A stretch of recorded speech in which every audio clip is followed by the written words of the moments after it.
As we approach the final 10 games then of the 2024-25 League 2 campaign, in today's video we're going to see where the bookies think your team are going to finish. If you do want to enjoy today's video, make sure to drop a like on there for me and subscribe to the channel as well if you are new. 150 likes on today's video will be massively appreciated, and don't forget to get your thoughts in down in the comment section down below. Do you agree or disagree with the bookies? Let's waste no further time and get straight into it. Now we're going to structure today's video a little bit differently to how I normally do any type of predictions type of videos. Now I like to do a couple of these videos every season just to see what's changed from the beginning and the start of the campaign, and there's obviously quite a lot of change. I don't think many people would have backed Walsall to win the title at the start of the campaign. I don't think many people would have seriously said that Carlisle would be relegated. So we're going to go from 13th to 12th to 14th to 11th, and then we'll slowly build our way up to the relegation and the promotion sort of places, because if you're going to finish mid-table, nobody really cares. You're all here really to see who the bookies think are going to be going down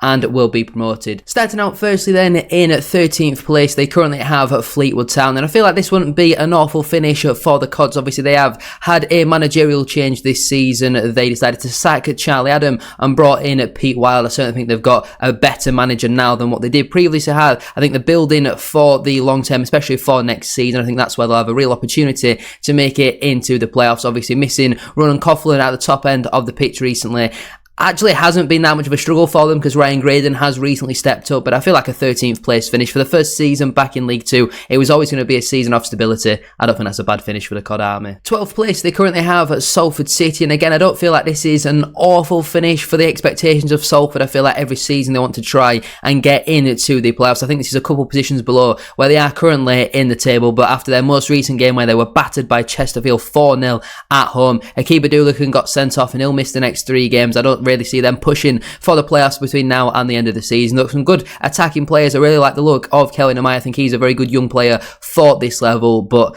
a 12th place finish, I don't think they can really have many complaints. I think they really like that consistency so far this season of Salford. 14th place they currently have at Swindon Town, and I feel like you've got to split Swindon season up really into 2 sections, and not just necessarily between the 2 managers, because obviously they had Mark Kennedy at the start of the campaign. They were absolutely terrible under him. They brought in Ian Holloway, and I thought when they appointed him, I think they were bottom of the table when they appointed him. I thought that was them done. I thought they were destined for relegation, and their start under Holloway was very poor, but recently he has definitely turned it around. They're unbeaten at home in a very long time. They've had some good results as well, pretty much since they lost 1-0 away to Bradford City, and he went basically almost into the away end and was arguing at fans. At that point, it looked very bleak for Swindon. Now, though, they're up around in mid-table. They've got an outside chance of the playoffs. Maybe on their recent form, 14th might be a bit of a disappointing season, but where they were around Christmas, November sort of time, I'm sure they'll take this. In 11th spot, they currently have Bromley FC, and this will be a brilliant finish for them. With the expectations that were on Bromley at the start of the season, I feel like they would have probably bitten your hand off for 22nd, but they've had an unbelievable campaign.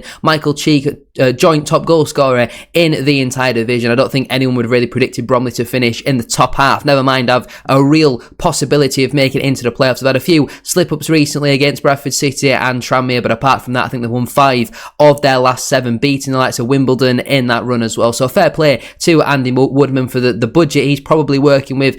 The on-paper squad that they've got, they're massively overachieving, so I think a lot of that has to go to credit towards the manager, so fair play to them. It's been a brilliant first season for them, I think, ever in the EFL, so fair play. I think 11th is a great finish for them. 15th place they currently have at Cheltenham Town, and I feel like, again, this is not an awful finish for them for their first season back in League 2, and we go back to the summer and they had about 3 players on the books by the time pre-season started, to where they are now. They've got a lot of very good young developing talents. Ethan Archer signed a new contract with the club earlier on in the week, and I just feel like it's a solid enough finish. They're building for next season. Maybe 15th might be a little bit disappointing for them. They'll be looking to try and finish in that top half. They've got a few areas where they need to improve in the summer, but I see no reason why they can't really challenge for that top 7 at next campaign. But 15th, considering where they were, with the lack of bodies they have, the massive changeover that they had during the summer, I feel like this is not a bad first season back in League 2 for the Robins. Up in 10th place then, they currently have Chesterfield FC, so the bookies are expecting the Spireites to really climb the table between now and the end of the season. Obviously, they have recently been on a terrible run of form, but recently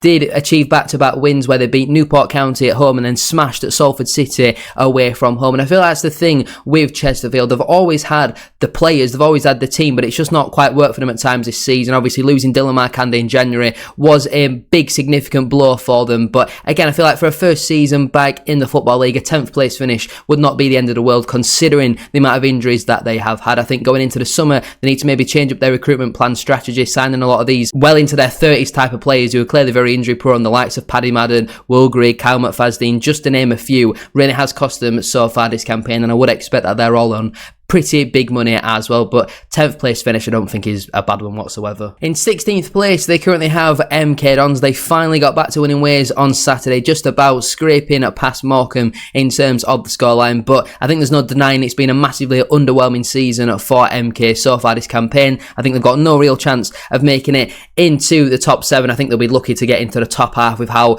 massively they have underachieved. Probably the biggest budget, definitely one of the biggest budgets in the entire division. On paper, recruited very well in the summer, on paper recruited very well in January, but it's just not quite happened for them. They've had 2 separate managerial changes so far this campaign. They lost Mike Williamson earlier in the season, they sacked Scott Lindsay as well, and I think now they've got Ben Gladwin there. Is he there until the end of the season? I'm just not really too sure what the long-term planning is at MK Dons. I do think sacking Lindsay was the right decision, but 16th place, considering expectation and the money that's been spent, that is an awful finish for them. In 9th place then, they currently have Crewe Alexandra. Obviously, the Railway men currently sat in that final playoff spot, but with the recent form of your Colchesters, your Grimsbys, and the not so consistent form of Crewe, I don't think it's too surprising to see them fall at the playoffs come the end of the campaign. Again, if I was a betting man, I wouldn't be so sure on Crewe making that top 7 come the end of the campaign. I feel like it's a solid enough season for them with the players that they lost in the summer, the injuries that they've had to suffer with, especially offensively so far this campaign. Mickey Demetriou still out. I think he's been a big miss for them whilst he has been injured. But I don't think a 9th place finish is awful, considering they have been in that top 3, top 7 though for the most of the campaign. I do think it would be a slight disappointment for them. 17th place, they have Barrow AFC. Obviously, first full campaign without Pete Wild. They had Stephen Clements at the start of the season. He never really got on too well with the fans. Now they've got Andy Wing. Their recent form has been very inconsistent since they brought Ben Whitfield in January. I think he certainly added goals, assists to their game in that front line. I really think they struggled for them at the start of the campaign. I do think they need a bit of a rebuild in the summer. There's a lot of players who've been there for quite a while who are still used to Pete Wild ball, and they haven't really adapted under the last couple of managers. 17th compared to the last couple of seasons where they've just missed out on the playoffs will be disappointing, but on the balance of play, when they have had the odd outside shout of a relegation battle this season, I don't think it's the worst thing in the world. And for a club, with all due respect, the size of Barrow, finishing 17th in League 2 is not anything to be sniffed at for me. In 8th place, and just missing out on the playoffs, they have David Artell's Grimsby Town at this moment in time. And Tuesday was a very disappointing result for them. The second half performance was really disappointing. But before that, they had been on a very good run of form. Looking at some of the form of the teams in and around them, I think they could maybe sneak into the playoffs alongside another team. 8th place though, considering the back end of last season where a lot of people weren't really too sure if David Artell was the right man, maybe thinking they were going to be in a relegation battle this season. I think they've massively overachieved the expectations that I certainly had on them. It would be disappointing to only just miss out on the playoffs, but I certainly wouldn't back against them finishing in the top 7 next campaign if they do just about miss out this season. 18th place, they currently have Newport County. Now again, we go to the expectation on the club at the start of the season. Pretty much everybody had Newport County in their bottom 2. A lot of people had them 23rd, thinking obviously Morecambe would finish at rock bottom. I think I had Newport in my bottom 2 as well. So they've done very well to avoid relegation this season. At times they've been on the end of a few batterings, and recently their performances have been very poor. You look at Accrington away on Tuesday, losing 5-0 to a team below you in the table when you're not exactly high up is very, very alarming for me. I'm not too sure if Nelson Yardim, if he survives the end of this season, will make it till the end of next season. I think there's been a few times where he has been tactically found out so far this campaign, but I still think he's done overall a very good job. They've got some good players now in that attacking line, the likes of Bobby Camwood, David Ajiboye, Courtney Baker-Richardson. They're going to get goals and goal contributions at this level, but defensively, they're absolutely all over the place. I think they need to replace the keeper in the summer because I am a little bit concerned about them going into next season. The first team achieved achieving a playoff spot according to the bookies will be at Colchester United. Obviously, they've been in unbelievable form recently, 4 straight wins on the bounce. I don't think they've lost since the beginning of January. They're absolutely flying at the moment under the Cowleys, and fair play to them. I think they've got, on paper, a very good squad. They've got some real firepower going forward. The likes of Samson Tavide, Lyle Taylor, Jack Payne, Awer Edwards, Harry Anderson. Loads of goals, loads of assists in there for me. And finishing in the playoffs, I think, after the amount of years of misery really that Colchester fans have had to suffer with their own and all that sort of stuff, to see them finish in the playoffs would obviously be very nice. And we all know League Two loves a team crashing the playoffs towards the back end of the campaign off of a very good run of form. And if they were to get in the playoffs, I think it would be very hard to actually back against them at the moment with how good their form is, the manner of how they're winning games as well. Tuesday they had a sucker punch late on and then they got the other end and immediately reply. They've got that mentality, they've got that togetherness, and I feel like if key players like Tavide, Payne all stay fit between now and the end of the season, I would not be backing against Colu finishing in that top 7. In 19th place, they currently have Gillingham FC. Now again, we go to different types of expectations. At the start of the season, if you'd have offered Gillingham fans a 19th place, some of them might have punched you in the face, and probably rightfully so. But again, there have been times this season under Mark Bonner and even under John Coleman when they've gone on these long losing streaks. I think it's still only been 2 wins in the last 16 or 17 games, which is simply not good enough for a club the size of Gillingham. There no lower than a mid-table League 2 club for me. In this division, Gillingham should be at least challenging for the playoffs in and around that top 10, top 11. This campaign has been absolutely dreadful. There's so many players there who clearly just there for a payday, really not that interested in actually succeeding at Gillingham. We've seen it this season where there's games where certain players have just not ran, and that's completely unforgivable. 19th place for Gillingham is a disgraceful finish, really, and the management of both sets of managers that have been there, a lot of the players should be really, really ashamed of the performances that they've put in for the large part of this campaign. They showed it against Bradford City. They can do it. They can work hard. They can grind out results, but they've just chose not to do it for the large part of this campaign. Obviously, a 19th place finish is nowhere near good enough, but I think that's about the reality of Gillingham at the moment. For the money they've spent on their squad, that's absolutely unforgivable. In 6th place then, the bookies currently have Port Vale. Now, there is such a weird team at Port Vale because a couple of weeks ago I was really backing them to finish in the top 3. Now I'm not entirely convinced they'll even finish in the top 7. When they had 3 draws on the bounce, I was thinking, right, you need to win your next game, and then they lost to Colchester. And I know Colchester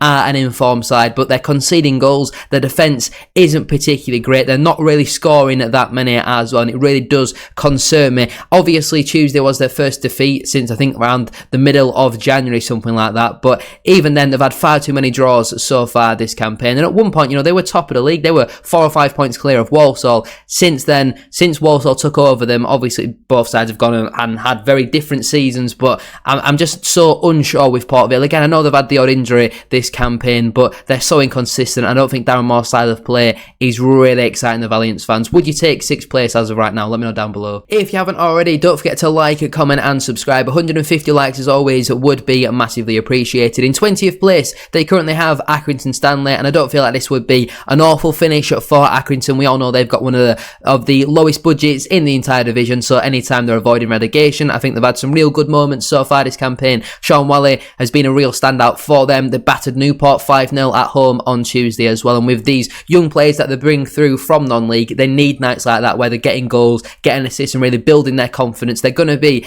in League 2 for another season after that brilliant result on Tuesday, and I feel like a 20th place finish. I don't think many Aki fans will really complain at that. They've not really been in that much trouble of relegation this season. In 5th place, they currently have AFC Wimbledon, and I think it's been just 1 win in their last 5, and it was actually probably on paper their toughest game at home to Notts County, but they've lost away to Morecambe, they've lost at home to Cheltenham. They've had a few of them inconsistent results recently, where at the start of the season their defence was absolutely excellent. They were creating chances, scoring goals. Recently now they're not really creating that many clear-cut chances. Their defence is really leaking some sloppy goals as well, and I feel like playoffs is probably where they're going to finish come the end of the campaign. I don't see them having that consistency that a Bradford or Doncaster really have to get into that top 3, even though at home for the large part this season they have been very solid. I do see them finishing the playoffs come the end of the season. In 21st place, they currently have Harrogate Town, and now again I don't think think this would be an awful finish for Harrogate. Maybe 21st is a little bit too close for relegation for comfort, but I do see them definitely surviving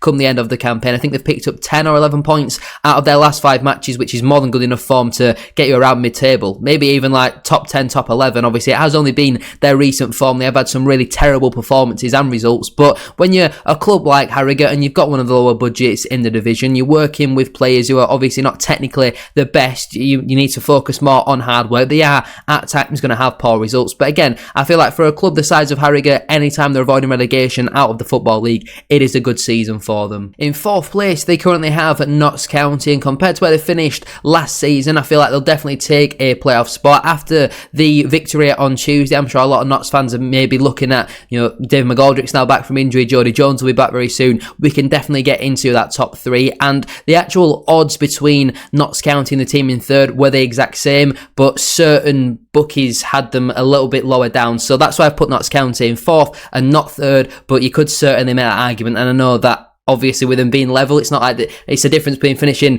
5th and 6th. This is automatic promotion or playoffs that we're talking about, so take it with a slight pinch of salt. I still think they would take 4th as of right now. Before Tuesday, some Notts fans were thinking, are we even going to get into the playoffs? And that's how much one result can do for your confidence. You go from thinking, are we even going to finish in the top 7, to now thinking, well, we can get the top 3, maybe even go and challenge Bradford and Walsall for the title. So fair play to them. I know football fans can be very fickle, but I do certainly see Notts finishing at least in that top 7, and if Jody Jones returns to fitness very soon, I see no reason why they can't finish in that top 3. In 22nd place, the bookies that currently have at Tranmere Rovers, and I feel like they won't be finishing much higher than that. There is a possibility they could slip into that relegation zone. Now, somebody did back Tranmere Rovers to finish in the playoffs at the start of the season, wouldn't like to name who, and that person did say a big reason as to why Tranmere would finish in there, despite not having the best squad, is because how good their manager is, Nigel Adkins. Now, since Nigel Adkins has been sacked, they're 3 games unbeaten. They picked up some very good points. They beat an informed Bromley side. They drew against Port Vale. I feel like Andy Crosby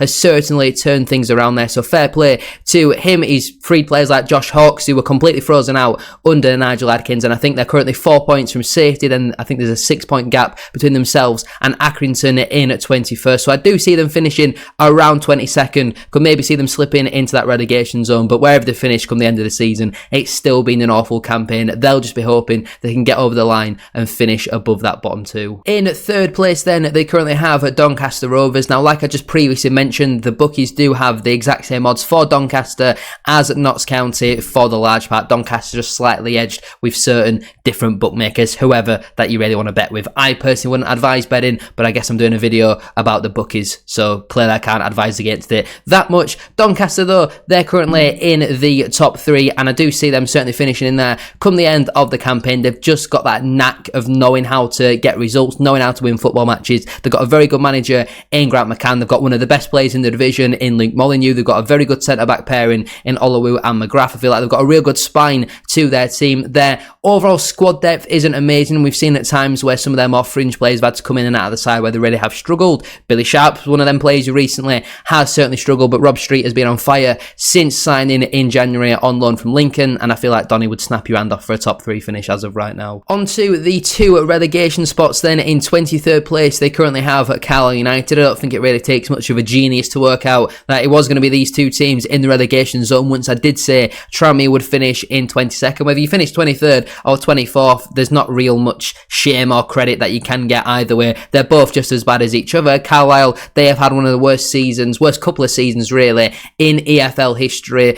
2 years ago, they were a club massively on the rise. They had a brilliant togetherness under Paul Simpson, relegated from League One, now almost certainly going to be relegated from League Two as well. Back-to-back relegations, from the heights of smashing Bolton away from home where Jordan Gibson scored a hat-trick to now playing against Eastleigh next season. Absolutely terrible campaign for Carlisle. The money they've spent on their squad, massively mismanaged. Should have never appointed Mike Williamson. I don't think they should have really appointed Mike Hughes either. In January, they need to go out and sign some proven goal scorers, and they brought in Sedwin Scott, who's got 1 goal in 2 years. Matty Dennis, or whatever his name is, who's barely scored, has even scored a professional goal since signing for Carlisle. I know he scored against Barrow, but before that, had he even scored? It's absolutely terrible what's happened to Carlisle, and I definitely see them being relegated. I'll be surprised if they make it as high as 23rd, to be honest. In second place then, they currently have my team at Bradford City. Now, at the start of the campaign, or any point of this campaign, I would absolutely snap your hand off for second place. The position we're currently in right now is second, and I think I'm right in saying that the top 6 that the bookies are backing is the top 6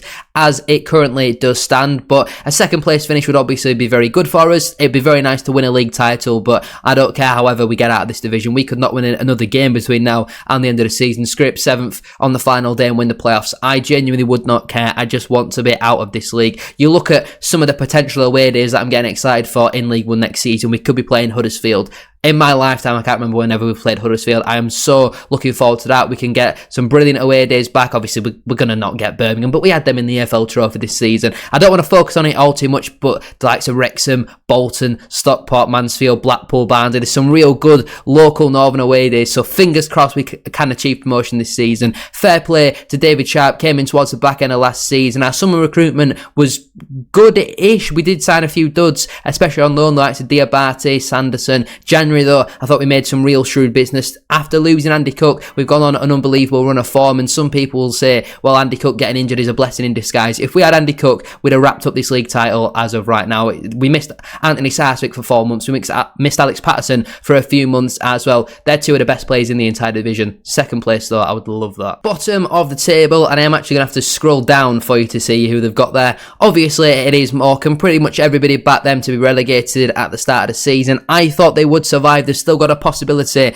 of survival. I thought it would be a little bit more comfortable than what they had made it. Maybe I didn't understand how severe the issues were there. Maybe I massively overrated Derek Adams, because I don't think on paper their squad is awful. Yes, it's obviously nowhere near any of the best in the division, but I wouldn't say it's really any worse than an Accrington or a Harrogate necessarily on paper. They've got some proven League Two players for this division, and obviously finishing 24th is never ideal. With the expectations, though, I feel like 24th is probably what everybody expected, so I guess that's just kind of an okay season for the Shrimps, really. And still winning the league title, according to the bookies this time round, will be Walsall FC. Now, I must admit, I was very surprised to see this, but I don't think it takes that much form into account. I think there's a lot of points for them still to drop. Obviously, the gap between themselves and second place is now only 2 points, I think, off the top of my head. I think the gap between themselves and fourth is only 7 points. And with how poor their form's been, is it just 2 wins in their last 11 or 12 games? That's obviously not ideal for the Saddlers. I personally don't see them even finishing in the top 3, so I must admit I was very surprised to see them still favourites to win the title when you factor in the form of Bradford City. But there we have it then. There is the final Bookies League 2 table with 10 games to go. Let me know your thoughts down in the comment section down below. Would you be happy with your team's finish? Let me know if you agree or disagree. I know for the large part this is pretty much the in real life table, but you've got Carlisle overtaking Morecambe, you've got Accrington overtaking Harrogate in there, you've got Swindon and Fleetwood dropping in, and Cheltenham all dropping into the bottom half of the table, Salford finishing mid-table, Chesterfield got a late rise, Colchester finish in the playoffs above Grimsby and Crewe, and the bookies actually have the top 6 to finish entirely the same. I could almost promise you now that top 6, not that order anyway, will finish like that. There's absolutely no chance of it. Thank you all so much for watching though. If you have enjoyed, please make sure to drop a like on there for me and subscribe to the channel as well if you are new. Can we try and hit 150 likes, as I said at the start of today's video? That would be massively appreciated. And like I mentioned, don't forget to get your thoughts in down in the comment section down below. Thank you all so much for watching, and I'll see you very soon for another one.